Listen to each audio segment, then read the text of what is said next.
How I set up a hardtail bridge. One of the first things you'll notice when you go to use one of these on a 3-string cigar box guitar is that the screw holes are just a little bit wider than the 1.5 inch piece of wood. So you're gonna need to put some blocks on the outside, some wings or whatever on the outside of your neck, and you're gonna have to account for getting that in and out of your box. So that needs to be something that you do up front when you start the build. I always wait until I've got my neck done before I actually set the bridge in place. The other thing you want to do is make sure you have your neck set in its final location inside the box. I have drawn lines on here that represent the neck going into the box. There's a couple ways you can do that. You can measure off the fretboard, and in this instance I have this hole here for the pickup so I can actually see the neck, so I can use my combination square and check, double check that distance, and then use this to draw the line. However you do it, you need to make sure you have your spot marked out so it's straight and in line with the neck. The next thing you need to do is set this up. Usually these bridges, when they come in, they're maybe not,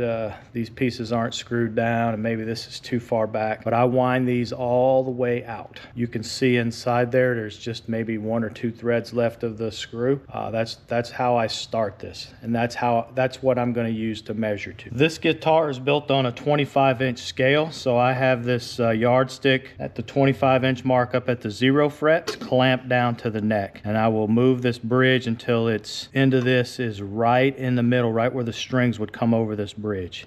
Then I'm going to take this combination square that I have up against the box and make sure this bridge is sitting square. Once I'm happy with that location, using these lines I can see here, I make these marks right outside of these lines.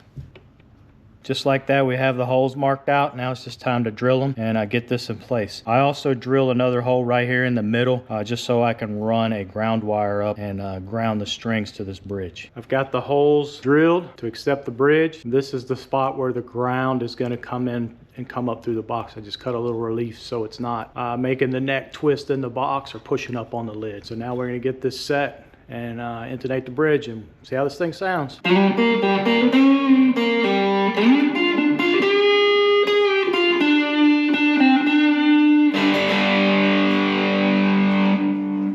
So by starting out with all of these all the way out and measuring for your scale length with them extended, gives you enough room to draw back the bigger strings and get the intonation right. You want the harmonic at the 12th fret and the note at the 12th fret to be the same. So that's how I install a hardtail bridge. If you have suggestions, put them in the comment. Built by hand, ready to jam. I'm out.